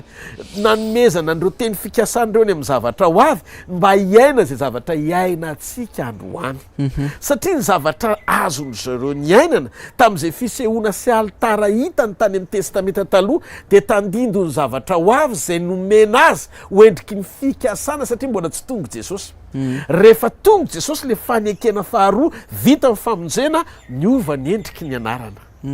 niova ny endriky ny anarana araka ny fahafenony le fisehoana Paul mbola nanambarany io aloha mbola ho sokiritsika indray ny korintianina faharoa vetivety sokiritsika mihitsy ny votoatiny zany korintianina faharoa vetivety ho jeretsika korintianina faharoa toko fahatelo ny andininy fahafitoko hatramin'ny andininy fahafolo zao ny voasoratra fa raha ny fanompona mitondra fahafatesana aza de ilay voasoratra teo amin'ny vato no misy voninahitra ka ny zanak'Israely tsy nahabanjina ny tavany Mosesy no ny voninahitra ny tavany zay ny alevina etreto zany zavatra zany tsy mainka isy voninahitra va ny fanompona omban'ny fanahy eto zany efa omban'ny fanahy am'izay zany hoe midika fa tsy nomban'ny fanahy ve zany ny asa fanompony Mosesy raha miteny izy hoe ny fanompony Mosesy zay nisy voninahitra mialevina teny amin'ny tavany fa ny voninahitra tena izy de ny fanompona omban'ny fanahy fa raha nisy voninahitra ny fanompona mitondra ny fanameloana maika tsy hanamboninahitra bebe koa va ny fanompona mitondra fahamarinana ary zay nisy voninahitra aza de tsy manana voninahitra kosa am'izao vanim-potoana eny antsika zao noho ny voninahitra zay manatombo aizy io ao am' Kristy io sarona diky fa ny testamenta taloha de voalaza fa asa fanompona mitondra fahafatesana raha asa fanompona mitondra fahafatesana zany tsy mitondra famelimbelomana tsy mitondra famonjena fa aliko raha zao ianao mbola anaty trondriny tendrombohatra indray iverina nefa Kristy efa nandatsaka andrano teo amin'ny azy fijaliana manompo sampy ianao de hitanareo am'izay tafiditra voakasika hatrany amin'ny fiakofana de eto tsika vao namaky teo fa ny anaran'le alitara nataony Mosesy hoe Jehovah Nissi satria alitarany Moizy iny fa tsy alitarantsika iny inona ny tonatonanantsika jentilisa any amin'ny tantaran'ny Moizy mitondra ny lalàna teo amin'ny zanak'Israely nefa tsika am'izao efa mialaka ao amban'ny fahasoavan'i Jesosy Kristy zay nanaiky nanolotra ny tenany teo amin'ny azo fijaliana zay alitara ho atsika isaky zay manonony ianao hoe Jehovah Nissi Jehovah Rafa Jehovah reny zany tsy natao atsika reny noho zany tsy anaran'Andriamanitra nomena atsika reny ka raha manonona ny reny tsika de mahatsiary ny alitarany Moizy satria izy ny nanome anarana an'le alitara ho anazy ho an'ny Israely le alitara fa isika nomen'andriamanitra anarana tokana ary anarana efa nampitondraina ny Isaia mpaminany andaony ho jerentsika ny Isaia toko 7 fa voamarika ao amin'ny anarany fahatongavan'i Jesosy daholo reo anarana rehetrarehetra reo mba tsy tenenako hoe zay zavatra rehetra nisehon'Andriamanitra tany aloha tonga de nataon'Andriamanitra teo amin'le zaza zay nateraka ho antsika avokoa. Isaia toko 7:5 fa zaza niteraka ho antsika, zaza lahy nomena antsika Jesosy io. Ary ny fanapahana dia aiza hoe ho antsorony, ary ny anarany atao hoe mahagaga, mpanolotsaina, Andriamanitra mahery. Zay le efa nisehon'Andriamanitra tany aloha tany, raha ino mandrakizay. Hitanareo fa ny anaran'Andriamanitra rehetra andrian'ny fiadarana rehetra zany le Jehova Shalom. Zany hoe ao amin'ny anaran'le zaza nomena daholo zany izy rehetrarehetra. Io ny anarany ozy izy. De hitany Davida ara-paminany iny io amin'ny Salamo 7:30 ny 2 Salamo 7:30 ny 2 Salamo 7:30 ny 2 iny nataony Davida, hivavaka manandrify ny tempolinao masina ka hiderany anaranao no ny famindraponao sy ny fahamarinanao fa efa nomenao voninahitra ny teninao ho ambony ny anaranao rehetra. Zany hoe reo anaran'i Jehova rehetrarehetra reo na nomen'olona na ny sehony de nomen'Andriamanitra voninahitra ny parole na ny teniny ho ambony noho ny anarany. Izy io teny io Jaona toko voalohany, Jaona toko voalohany ny 2 inona lazay ny tenin'Andriamanitra tamin'ny voalohany teny, ary ny teny tao amin'Andriamanitra, ary ny teny de Andriamanitra. Izy de tao amin'Andriamanitra tamin'ny voalohany. Tonga de dikantsika amin'ny 7:40 fa maika zao ny voasoratra ao, ary ny teny de tonga nofoka nonona ny tamintsika, ary hitanay ny voninahiny de voninahitra mendrika ho an'ny lahy tokana avy amin'ray sady tena feno fahasoavana sy fahamarinana. Raha tsy tonga nofo ny teny tsy nahazo anarana tao hoe Jesosy. De raha jerena ny Filipianina toko 2 mazava be mihitsiny ho amin'ny anaran'i Jesosy rery no andalehan'ny lohalika rehetra eto an-tany, ny any an-danitra, ny any ambanin'ny tany, mba ho amin'ny anarany no ideran'ny lela rehetra an'Andriamanitra. Ary ty anankiray mbola apetrako tsara fa n'Andriamanitra tonga de nirespekte ny anaran'i Jesosy tany an-danitra, fa na ny Saint-Esprit azy nirahana amin'ny anarany. Jesosy niteny an'izany fa za tsy mamoro ny amin'ny fanahy masina ozy izy zay rahandray amin'ny anarako. De tretreto hoe ny fanahy masina manaiky ny anaran'i Jesosy, fa maninontsika mitady an'zay misikosikotra any amin'ny Jehova Nisy, El Shaddai sy ny karazany tantara efa mivalina zany ho an'ny altaran'ny afo zany. Ary ny anaran'ny tany nisehony hoe tenitendrombohitra no niseho Jehova anomanina ny fahatongavan'i Jesosy zany, satria Jesosy anie le endriky le ondrolahy nisy ny tsilo teo amin'ny lohany, ary teo amin'ny hazo fijaliana so zany fa nasiana felotsilo izy. Proof zany fa zay zavatra nitrangatra any am-boalohany nefa naseho teo amin'ny hazo fijaliana. Noho zany tsy natao hierikitsika hijery ny passé zay efa mbola tamin'ny andro ny aloka fa mbola tsy tonga nitateraka ny famonjena. Zalarany mba naniry ao amin'ny toerantsika maninontsika miverina any amin'ny altarany. Maro zany. Asa nazareo ve le zavatra aloha raisikely mihitsy aloha ny tananao am'izay papa fa zay le izy mazava tsara. Ok, c'est très clair monsieur. Clair. Voninahitra ho an'Andriamanitra, voninahitra ho an'Andriamanitra. De eo zany mahatonga tena variana be satria sarotiny ohatra i Abrahama zao ohatra nahita an'Andriamanitra izy nahita fiadanana de le toerana nataony anarana hoe Jehova Jireh, ny anaran'izany tany zany de natao hoe Jehova Jireh. De aza olokoloka nefa anaran'ny tany le izy. Azo lazaina fa anaran'ny tany le izy. Ohatra zao ty propriétaire misy antsika ty tanàny ty zao mba ataoko hoe Villa Mon Repos na hoe ataoko hoe ameko titre zany azonareo hoe tsy manina fa ataoko anaran'Andriamanitra mihitsy ary ny anaran'le izy hoe ataoko hoe Dieu Mon Repos, ohatra hoe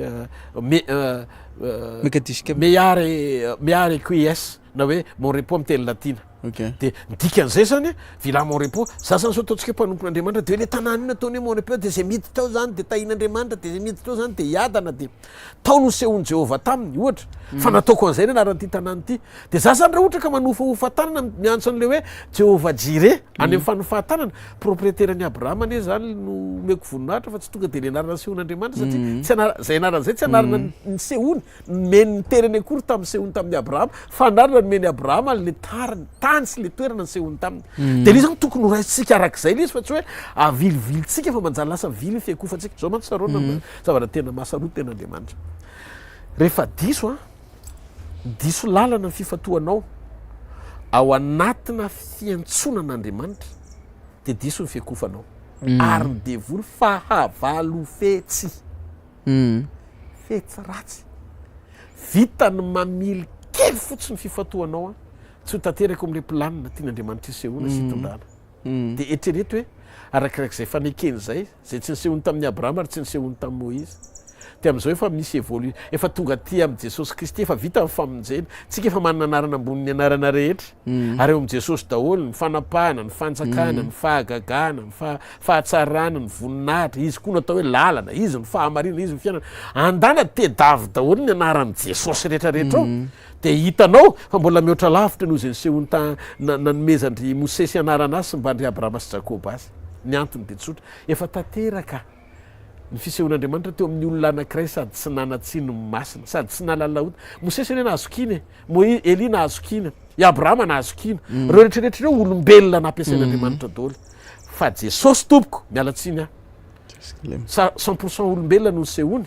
fa andriamanitra zato isanjato koa izy sady tsy nanotany tsy nalalaotany tsy mba nanoto zany izy tsy nikasinoto zany fa zay tsy nalalaotany tonga ota amonjy atsika de izy ndray tsika ny hita fahafahana ivelany zany anarana sarobidy zany mety anganogano mafinaritra angamba raha ohatra ka tsika iverina hoe ampianatra hoe atsovy ny anaran'i Jehova ihany na fahamaly anao izy fa tsy alitara tokony iverenana tsony zany fa efa nandrotsika ary feno ny azo fijalena aminay a sy ao am-ponay mandrakariva zao fahamarinana zao hoe feno ny famonjeny Jesosy Kristy feno ny azo fijaliana tsy andrombinina tsy analana ny zavatra nataony sy ny fanoloran-tenany ary voninahitrany ho an'le Andriamanitra rainy Jesosy Kristy tsy maninona anonona asaronina hoe Jehova Andriamanitra rainy Jesosy Kristy de azosika tsara nga mantenenina fa raha vo tsy tafiditra mihitsy le hoe Jesosy Kristy zanany de tsy mety le izy mba andana jereo kely indre mandeha any Jesosy ny antso ny laran'Andriamanitra ao anaty baiboly Eli Eli lama sabachthani dikany Andriamanitra na hoe père na hoe non tsy père fa hoe Andriamanitra Eli zany anaran'Andriamanitra koa zany Elohim ahoana ianao mafoy ihany dikany zay ihany Jesosy ny antso ny lara satria ohatrany hoe nisy distance very kely izy satria nandao azy ny ray zany hoe teo ihany izy zany tao anatin'ny fiainana manontolo teo ihany izy ny saraka tamin'ny ray fa izy zany nampianatra atsika ao anaty communion tsy mba nisy fotoana izy nyteny tamin'ny mpianany zany hoe zao no anaran'ny raiko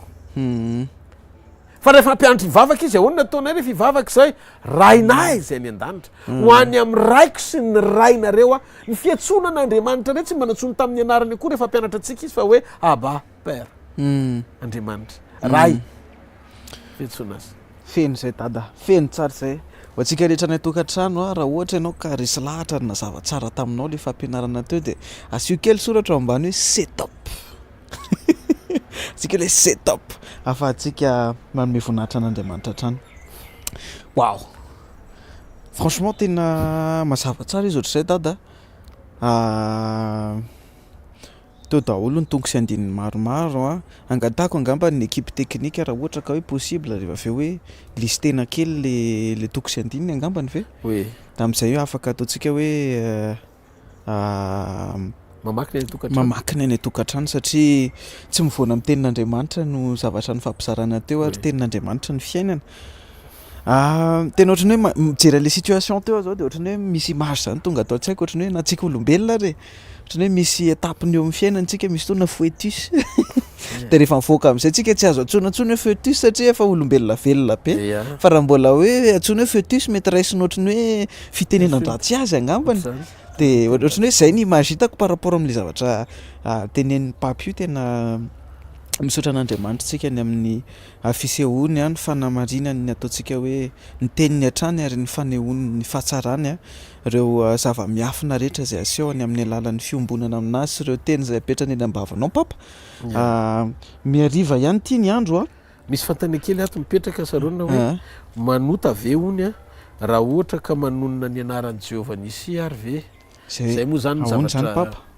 zavatra mipetraka hoe manota ve ony raha ohatra ka manonona ny anaran'i Jehova nisy hoe manompo sampy ve zany sady manompo sampy na marina tena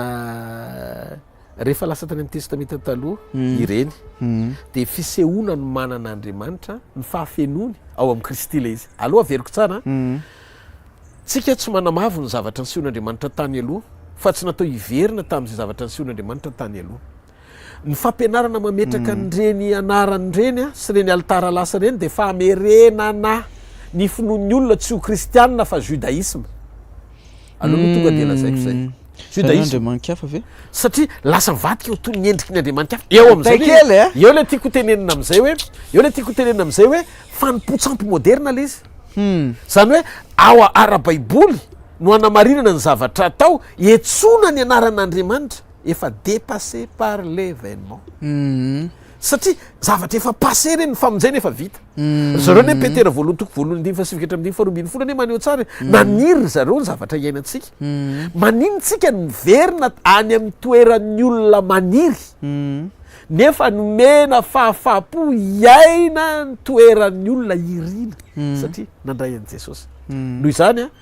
rehefa manonony ianao hoe jehova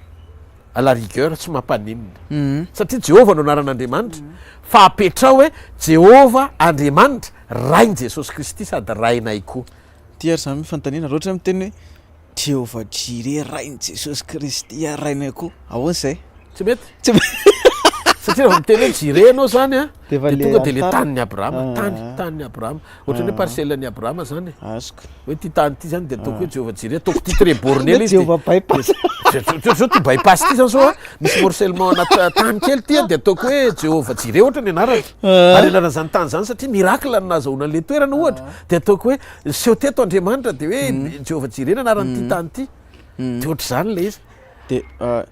raha tsy diso dada eo amin'ny étymologie an'le izy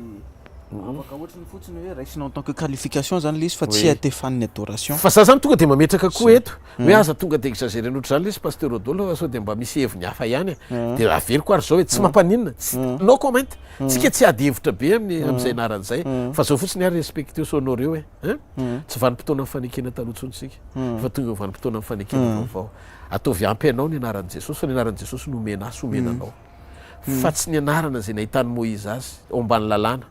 zay nisehony tamin'ireo mpaminany ny testamenta taloha zay anomanina ny fahatongavany amin'ny testamenta vaovao mametra-panontaniana de valeo anaty commentaire inona am'ireo anarana nisehony tany amin'ny testamenta taloha tsy ao amin'ny anaran'i jesosy inona tadidiko mihitsy tsika taloha tambola kely ianarana tsy enjery ny anaran'andriamanitra rehetrarehetra tena hoe va ina koa ny anaran'andriamanitra papa c'est quoi aussi androany de tena mifaliany jesosy le izy hoe jesosy zay jesosy kristy avy any nazareta no ilayntsika sharon alleloia miresaka mahakasika an'izay papa nisy olona niresaka tamiko nisy fotoana ny amin'ny africaine ve ozy izy tsy manome lanja ny fanahy masina nareo fotrany tao jesosy ty vaholy de jesosy ihany de inona ny mety zavatra raha mety eo amin'ny toeraka dadana maly anazy de inona ny zavatra mety hoe afaka avalany dadana azy am'izao fotoana zao voalohany aloha tsika mino teny tsy fantatra tsika mino teny pirenena maro samihafa zay hoe rehefa feno fanatsika de ampitenen'andriamanitra amin'ny fahafenona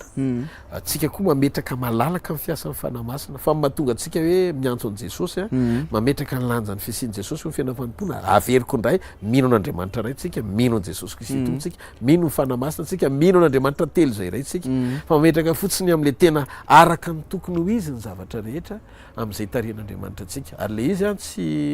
dénomination ntsony le tsy hoe HVKL na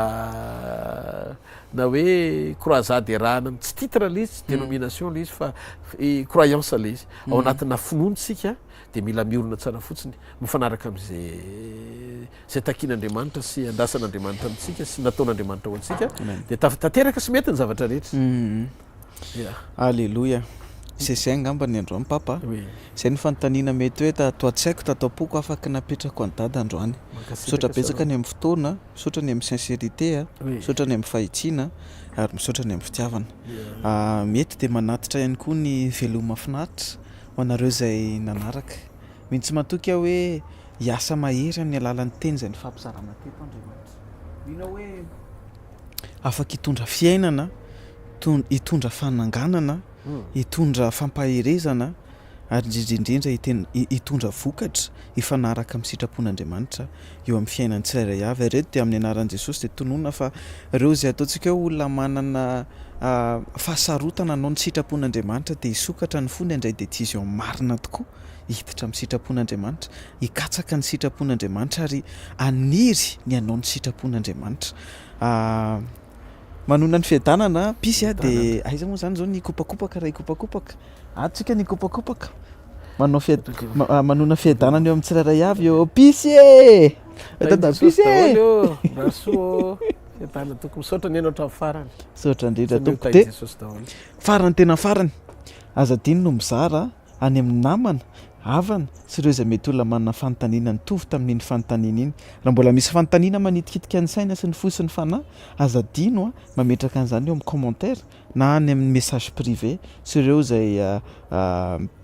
indication misy eo amin'ny African Mission Events afaka ametraranao an'izany fanontaniana izany. Fiadanano veloma tompoko pisy papa pisy sarana